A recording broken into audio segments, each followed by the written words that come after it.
So one of the things I want to do with you for a bit is to spend some time looking back to look ahead, building a profile of success. And let's begin with a few assumptions. The first assumption I'd like to say is that we're all here for the same reason, that we're all working toward the same goals. The people that we serve, the families that we serve, we want them to be well, physically and mentally well. We want them to have an opportunity to earn a living wage. We want them to have an increased commitment to family and their community, and we want them to have an ability and a willingness to contribute back to the regional economy. That's what we all want. And we might pursue that goal in different ways, but we all want the same thing. We might want it for different reasons, but we all want the same thing. And the more we remember that we all want the same thing and that we pursue that goal in different ways, the more likely it is that we can all work together productively. The question becomes whether or not we're actually reaching that goal with our current efforts. So these are a couple of snippets that I just pulled from the Akron Beacon Journal-Ohio.com website. Recent articles that says Ohio outpaces most of the country in the growth of extreme poverty, and the employment gap between the rich and the poor is the widest on record, and student performance in classroom is tied to poverty. This is not a shock to any of you in this room, but clearly there's room for improvement here in this space. If we're working together, we could work together more effectively. And we have to do this work together, and I think Kirsten made an excellent argument for that case, or an excellent case for that argument today, which is there's just not enough resources for everybody to do it alone.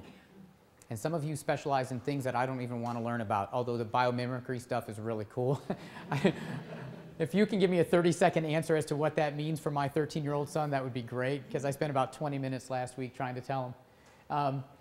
So we have to do this work together, because we all have our own specializations, and it all makes a difference, but collectively it can make a significant impact. So let's begin with an assumption, and as Darren said, this is what gets us out of bed in the morning. Our assumption is that educational attainment is vital to the success of individuals and the communities in our region.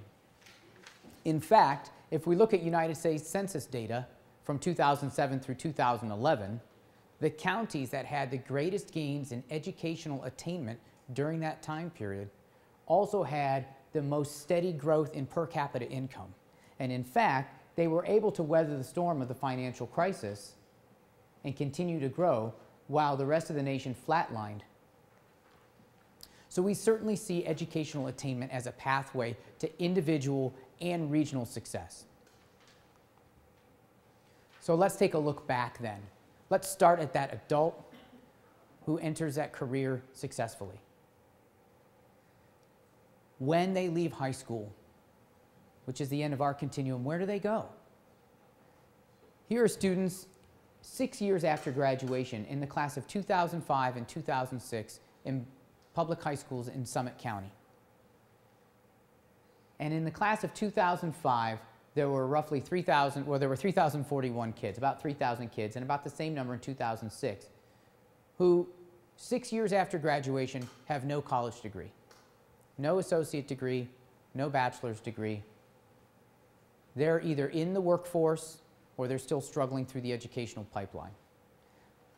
Another 800 or so had graduated in 4 years, 500 or so graduated in 5 years, and somewhere between 200 and 300 graduated in 6 years. So that means this whole population is out there. We hope they're being successful. We hope they have the skills that they need to thrive, but we can't tell. And the reality is that the meter is running, because the opportunities that students have for success more than 5 years out drop dramatically. If you look here, you can see that sweet spot is somewhere between 4 and 5 years after graduation, and then the likelihood of somebody getting a degree drops precipitously. If we can't complete after 5 years and the opportunities to complete and get a degree drop precipitously, what else is going on there? Well, we've racked up an extra year of tuition, which on average is $9,500 at either the University of Akron or Kent State. I share those statistics with you because 51% of all the students in Summit County who go to college after high school land on one of those two campuses. The lost year of wages, because we delayed entering the workforce, we've lost $41,900 in median income because we are still in school. We're not earning any money. And then the extra debt accumulation during that time as well. The average debt for a college student walking away from University of Akron or Kent State is somewhere around $26,000, and 73% of the students who walk away from college campuses walk away with debt. So the meter is certainly running. We have to see our responsibility as creating the conditions that make it most likely for students to successfully make it through their chosen college or career pathway as quickly as possible so they can go on to earn a living wage.